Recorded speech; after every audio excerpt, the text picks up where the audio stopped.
In this video, we're going to create this quick and easy notepad. And the reason I call it a lucky notepad is because it uses up lots of scraps that I had lying around my studio. My name is Ali Manning, my channel is Vintage Page Designs, and around here we talk about all things handmade books. If you are new here, welcome. If you like what you see here, please take a moment to hit the subscribe button below. Let's take a closer look at this little notebook. It has a little loop here, so you can hang it up if you would like to. Inside, mine has 20 pages or 40 sides. It's in two sections, a front section can be for one thing and then a back section which can be for another, especially if you're keeping two types of lists. I recently made some square journals and I had all these long strips of paper left and I did not want to throw them away or recycle them. I wanted to create a notebook, and the reason it's lucky is that it didn't cost me a penny. It used up everything that I had in my stash. Now these strips of paper are 3 inches wide and they are super long. I think they're about 18 inches long. So even though I'm going to fold them in half, I do not want a book that length. I'm going to make one that's a bit smaller, but I'm just going to leave these strips as they are and trim them up afterwards once I have sewn the book. So for my two covers, I am using 2 pieces of handmade paper. They are 3 inches wide, just like the scrap paper that I'm going to use inside. And mine are 12 inches long, which means that my final book, when it's finished and trimmed, is going to be 6 inches tall. So that's a really nice size. 3 inches across by 6 inches tall for a final size. The reason I chose 12 inches is that I know many of you have lots of scrapbook paper lying around.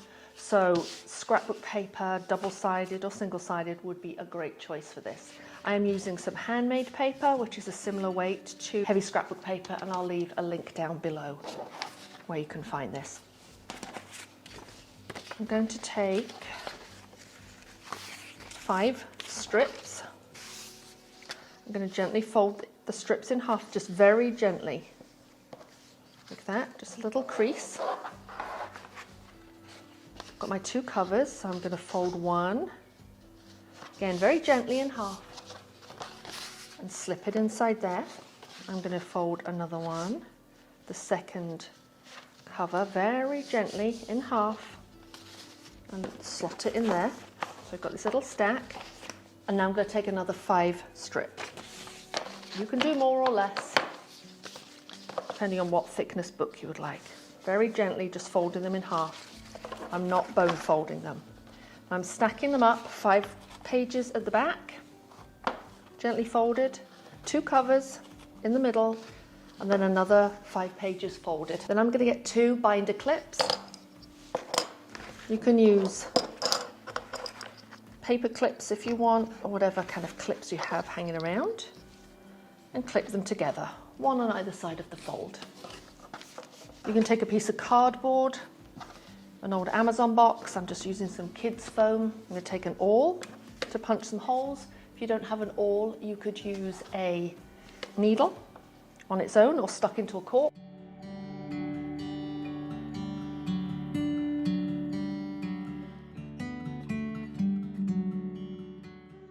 And to take a piece of thread, now you can use embroidery floss or wax linen thread or pearl cotton. If your thread isn't already waxed, I would add a layer of beeswax to it. It'll make your sewing easier and the knots when we tie off will be more secure. Let's take about 4 times the height of the book. Grab a needle. You can use an embroidery needle, crewel needle, or a bookbinding needle. Just make sure the eye isn't too big. Start at the top. Want to leave about 3 inches inside, so it's easy to tie off at the end, to bring the needle back up through the middle hole.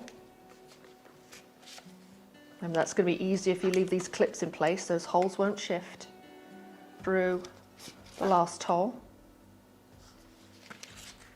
Return to the middle hole.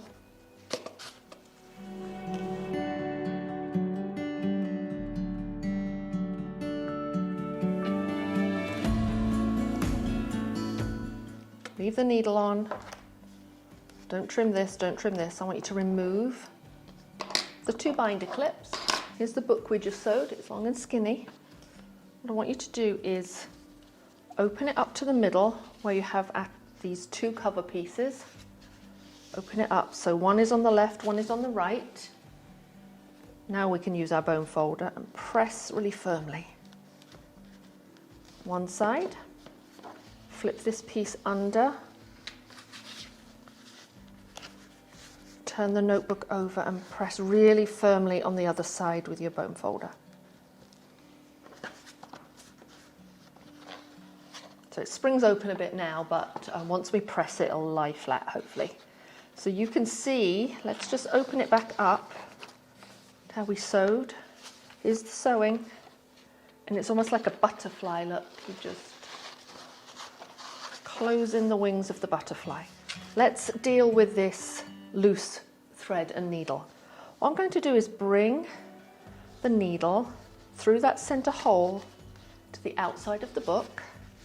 Now this is where I'm going to make a loop. The loop can be any size that you like. This one is small, I can just fit my finger through it, but you could make yours very long if you wanted to. And the way we're going to create the loop is we've brought the needle out through the center hole. We're going to return the needle back through the center hole, but we're going to return it to this section here that doesn't have the knot.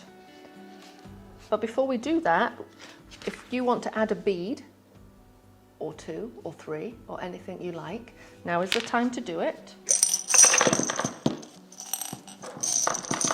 I've got this little charm which says follow your heart.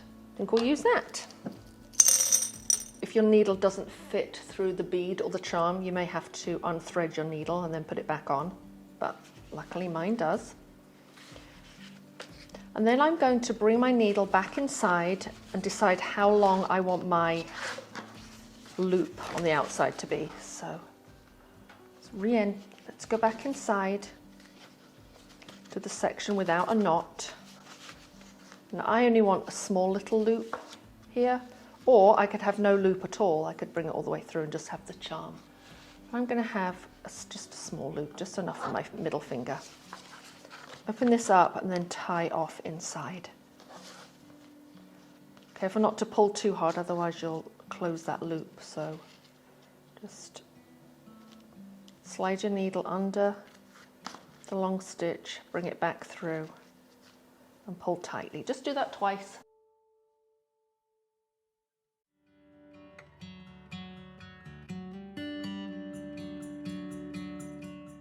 Now it's time to trim off the excess. The way I like to do this is draw myself a straight line using a quilting ruler or a triangle like this, and then draw a pencil line that I know is straight.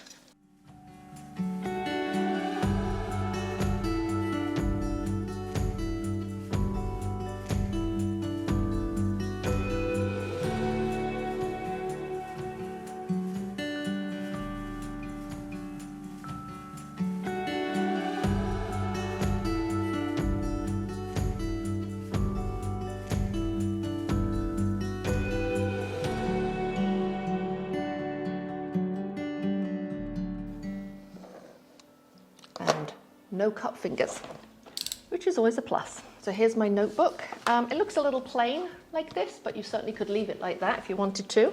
I'm going to decorate my cover. Again, I'm just looking through scraps that I have lying around.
thanks for watching today. If you make this project, please let me know in the comments or tag me on Instagram at Vintage Page Designs, and click above if you are looking for another quick and easy project to make. Take care, folks. I'll see you soon.